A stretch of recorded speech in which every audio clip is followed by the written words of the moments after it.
मुजस्सम कलाम खुदाम यसू अलमसीह के नाम में आपकी सलामती हो। अब पिछले 3 दिनों से हम एक मौजू पर गुफ्तगू कर रहे हैं और वो है अहद का संदूक। तो अहद के संदूक के हवाले से एक सवाल किया गया है जो दरअसल 2 आयात पर मबनी है। तो आइए पहले हम इन 2 आयात को पढ़ लें और फिर ये सवाल वाज़ेह हो जाएगा कि दरअसल ये सवाल है क्या और ये किया क्यों गया है। तो पहला हवाला जो पढ़ेंगे वो पहली सलातीन उसका 8वां बाब और उसकी 6ठी और 9वीं आयत पढ़ेंगे, जिसमें कुछ यूं लिखा है, और काहिन खुदावन के अहद के संदूक को उसकी जगह पर उस घर की इल्हाम गाह में यानी पाक तरीन मुकाम में ऐन करूबियों के बाजुओं के नीचे ले आए। और फिर 9वीं आयत, और उस संदूक में कुछ ना था सिवा पत्थर की उन 2 लोहों के जिनको वहां मूसा ने हुरब में रख दिया था जिस वक्त के खुदावन ने बनी इसराइल से जब वो मुल्क मिस्र से निकल कर आए अहद बांधा था। इस हवाले में 2 चीजें आपने नोट करनी है। पहली चीज हमें बताई गई है कि पहले तो खैमा इज्तिमा था जहां पर अहद का संदूक रखा होता था, लेकिन जब दाऊद ने खुदा ताला से ख्वाहिश का इजहार किया कि वो उसके लिए एक घर बनाना चाहता है, हैकल बनाना चाहता है, और खुदा ने कहा कि सुलेमान जो तेरा बेटा है वो मेरे लिए हैकल बनाएगा, और अब वो हैकल बन गई है। और अब अहद के संदूक को खैमा इज्तिमा से उठाकर अब हैकल में रखने के लिए लाया गया ताकि अब वहां पर परमानेंटली रहे। और फिर दूसरी चीज हमें बताई गई कि अहद का संदूक जो कि अब हैकल में रख दिया गया है उसमें सिर्फ एक ही चीज मौजूद थी, यानी कि 10 अहकाम वाली तख्तियां जो कि खुदा के अहद की बैकबोन थी, उसका निचोड़ थी, उसका मरकजी नुक्ता था, वो इस अहद के संदूक में रखी हुई थी। और फिर आइए हम दूसरा हवाला पढ़ेंगे, यानी इब्रानियों 9 बाब और उसकी 4थी आयत, जिसमें कुछ यूं लिखा है, उसमें सोने का ऊदसोस और चारों तरफ सोने से मंडा हुआ अहद का संदूक था, उसमें मन से भरा हुआ एक सोने का मर्तबान और फूला फला हुआ हारून का असा और अहद की तख्तियां थीं। अब इब्रानियों का मुसन्निफ हमें बताता है कि अहद के संदूक में सिर्फ तख्तियां नहीं थीं बल्कि उसमें एक सोने का मर्तबान था जिसमें मन रखा हुआ था, और उसके अलावा हारून का असा था जो कि फला फूला हुआ था, यानी कि जिस बात का निशान था कि खुदा ताला ने हारून को चुन लिया है। अब अगर आप सरसरी निगाह से इन दोनों आयात को पढ़ें तो जाहिर है फिर आपको इसमें तज़ाद ही नजर आएगा, लेकिन जब आप इस पूरी स्टोरी को पढ़ते हैं तो फिर आपके लिए इस बात को समझना मुश्किल नहीं होगा कि ये दोनों आयात आपस में मुकम्मल तौर पर हम आहंग हैं। तो आइए हम इसके पीछे जो पूरी स्टोरी है उसे पढ़ते हैं। तो इस सिलसिले में जो पहली आयत हम पढ़ेंगे वो खुरूज 25 बाब और उसकी 16 आयत है, जिसमें कुछ यूं लिखा है, और तू उस शहादत नामे को जो मैं तुझे दूंगा उस संदूक में रख देना। अब परसों की वीडियो में हमने इस बात पर गौर किया कि ये जो तख्तियां जिन पर 10 अहकाम लिखे हुए थे इनको शहादत नामा इसलिए कहा गया क्योंकि खुदा ने जो बनी इसराइल के साथ अहद बांधा उसका जो निचोड़ है, उसकी जो रीढ़ की हड्डी है, यानी 10 अहकाम जो है उन्हें 2 तख्तियों पर लिखा और इसको खुदा के हजूर में अहद के संदूक में रख दिया गया ताकि ये इस बात की गवाही हो कि खुदा ने इसराइल के साथ अहद बांध रखा है, और अगर इसराइल इस अहद पर चलता रहे तो खुदा की बरकत पाएगा, और अगर वो इस अहद को तोड़ेगा तो फिर वो खुदा की तरफ से उन सारी सजा के लायक होगा जो कि अहद में ही लिखी हुई है। इसके बाद जो दूसरा हवाला हम पढ़ेंगे वो गिनती की किताब उसका 17 बाब और 10वीं आयत है, जिसमें कुछ यूं लिखा है, और खुदावन ने मूसा से कहा हारून की लाठी शहादत के संदूक के आगे धर दे ताकि वो फितना अंगेजों के लिए एक निशान के तौर पर रखी रहे, और इस तरह तो उनकी शिकायतें जो मेरे खिलाफ होती रहती हैं बंद कर दे ताकि वो हलाक ना हो। क्या आपने यहां पर गौर किया कि खुदा ताला ने जो हारून की लाठी है उसे कहां पर रखने के लिए कहा? अगर आपने गौर से ये आयत सुनी है तो कहा गया है कि तू अहद के संदूक के आगे रखना।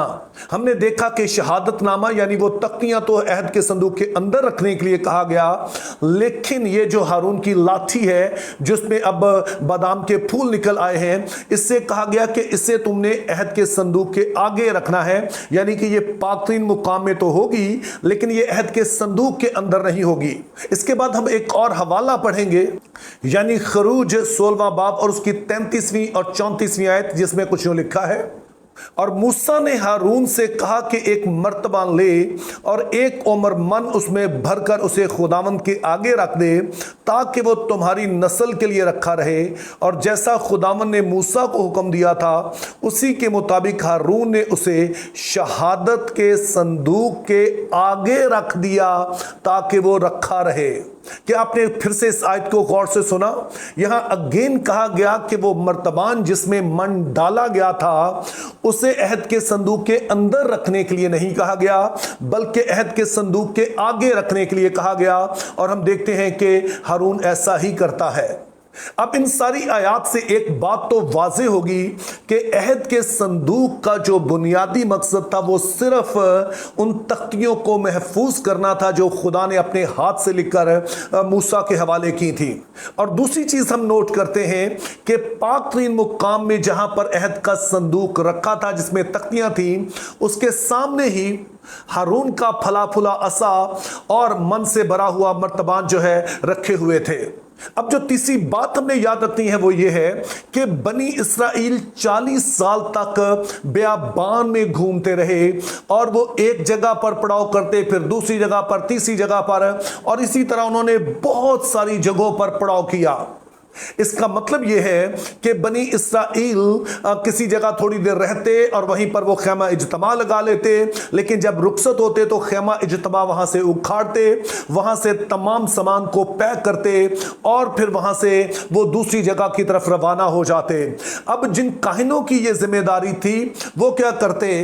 कि खैमा इज्तमा जो के पर्दे थे और फिर उसके मुख्तलिफ हिस्सों का सामान वो अलग अलग से पैक करते, और जब वो पाक-तरीन मुकाम का सामान पैक करते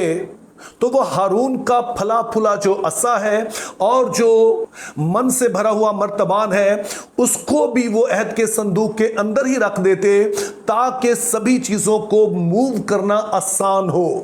अब जैसे हमने पढ़ा कि ये खुदा का हुक्म नहीं था कि ये चीजें इसमें रखी जाएं, लेकिन इस बात को आसान बनाने के लिए और इस चीज का ख्याल रखने के लिए कि ये चीजें उधर उधर ना हो जाएं, वो पाक-तरीन मुकाम की सारी चीजों को अहद के संदूक के अंदर ही रख देते। और जाहिर है ये सिलसिला इन 40 सालों के दौरान जो है वो चलता रहा।